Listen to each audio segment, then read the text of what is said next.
Hello. السلام علیکم. وعليكم السلام ورحمة الله وبركاته. استاذ محمد عقيل. أي نعم. Okay radio Urdu. أهلا وسهلا. اهلا بك. ممكن لحظة خليك معايا. معاك يا أخي. اوكي ماشي. لاقيك فقط خليك معاي. لبيك اللهم لبيك لبيك لا شريك لك لبيك إن الحمد والنعمة لك والملك میری حج کی لا کہانی شريك لك میری اپنی زبانی. النعمة لك والملك لا شريك لك لبيك امین و سامیات، حج ایمان افروز جذبات، فیقان اپنی لمحات، ولولہ انگیز واقعات، خالص توحید کے عقیدے کی عکاس شخصیات کے تئیں فکر و عمل پر آمادہ کرنے والا سالانہ بین الاقوامی اجتماع ہے. بے شک. حکم ربی سے ندائے ابراہیمی پر اس کا آغاز ہوا تھا.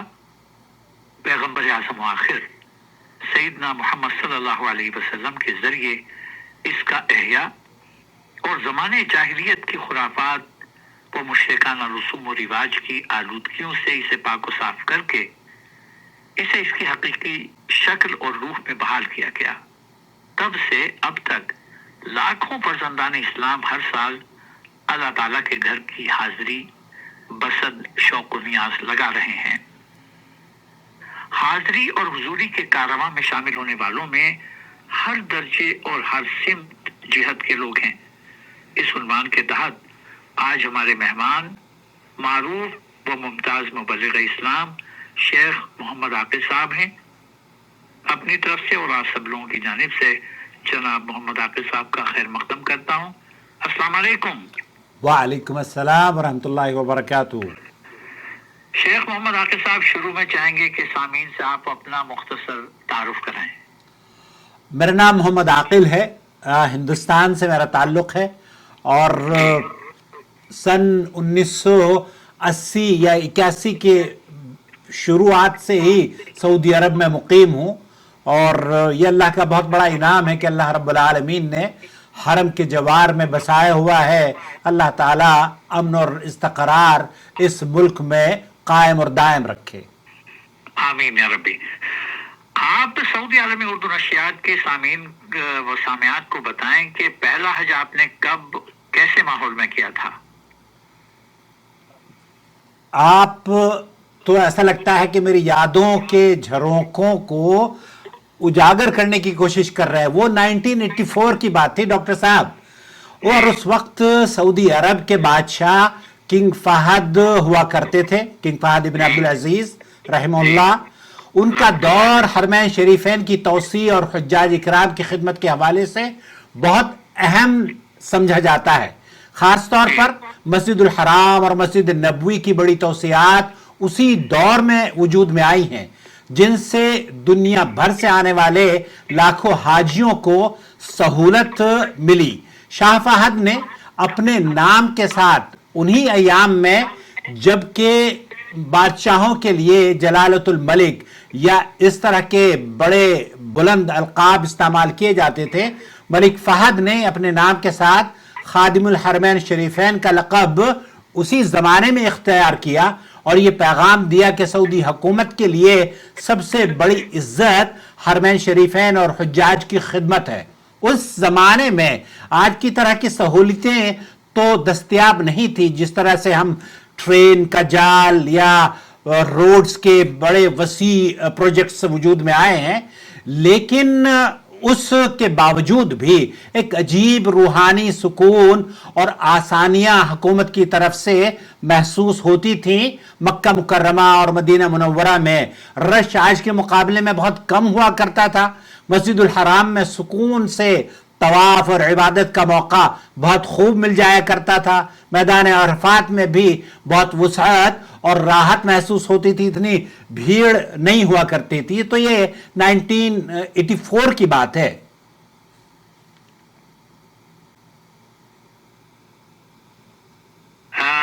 اگلا سوال میرا آپ سے یہ ہے کہ حج کے حوالے سے کوئی یادگار واقعہ ہو تو سنائیں.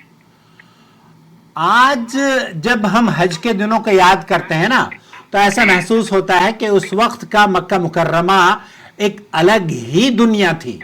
سن 1984 کے وہ دن آج کے نوجوان شاید تصور بھی نہ کر سکیں. اس زمانے میں حرم کے ارد گرد اتنی بلند اور یہ بڑے بڑے ٹاورز نہیں ہوا کرتے تھے, سیکیورٹی بیریئرز نہیں تھے. عام طور پر ہم لوگ حرم کے دروازوں پر ہی گاڑی روک کر حرم میں داخل ہوا کرتے تھے.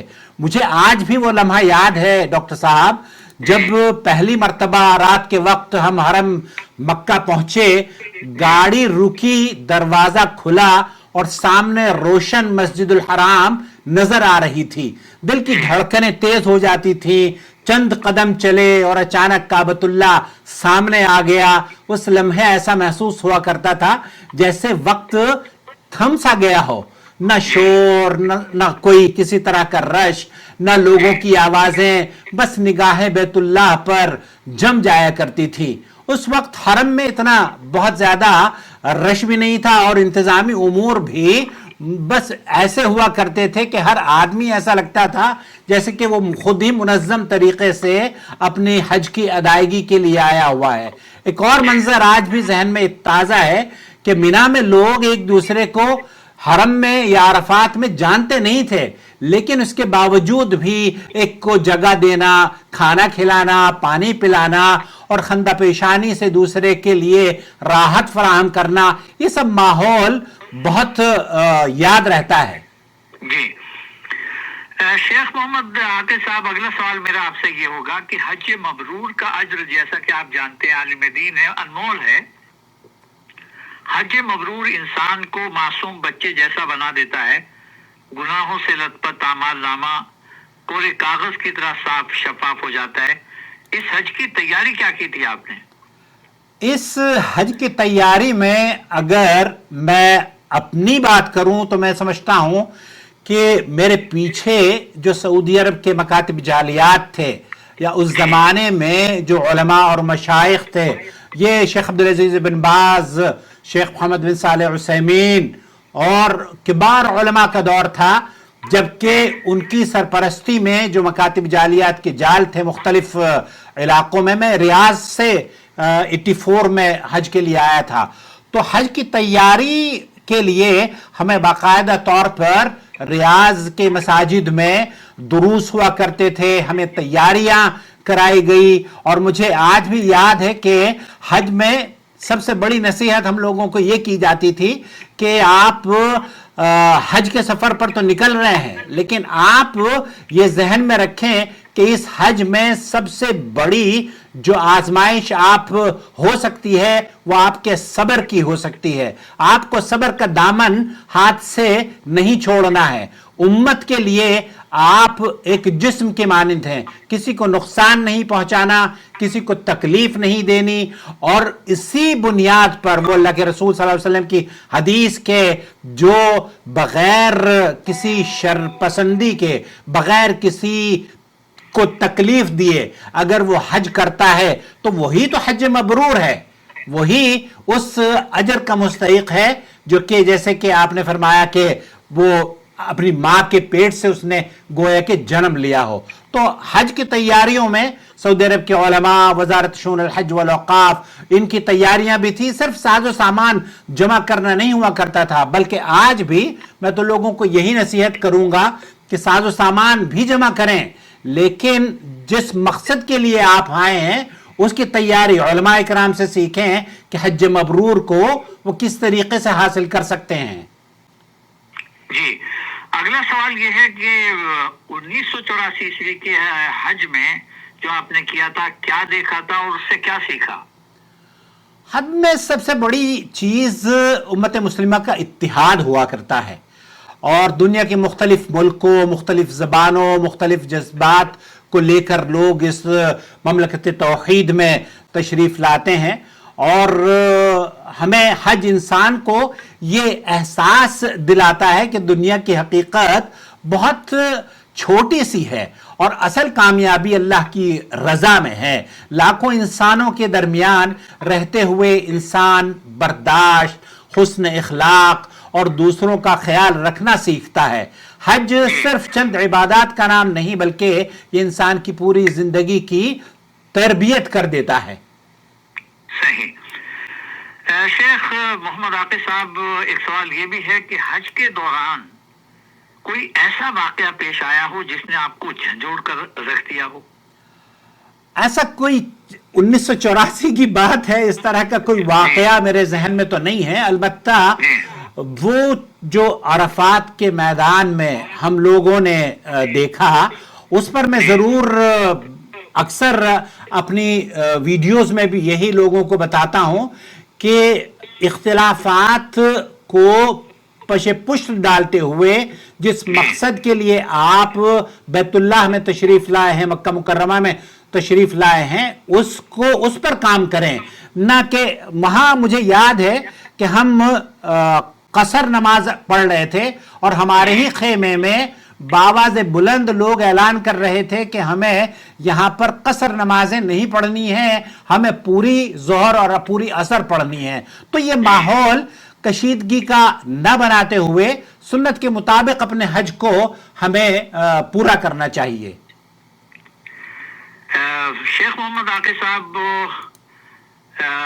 انسان جب دعا کرتا ہے تو اس کا دل بتاتا ہے کہ اس کی دعا بارگاہ رب العالمین میں شرف قبولیت پا چکی ہے یا نہیں. احساس ہوتا ہے انسان کو. سامعین آپ سے یہ جاننا چاہیں گے کہ حج کے دوران آپ نے ایسی کیا دعا کی تھی جس کے بارے میں آپ کا دل اور آپ کا وجود آپ سے یہ کہتا ہو کہ محمد عاقل یہ تو دعا تمہاری قبول ہو گئی؟ اللہ اکبر. جی.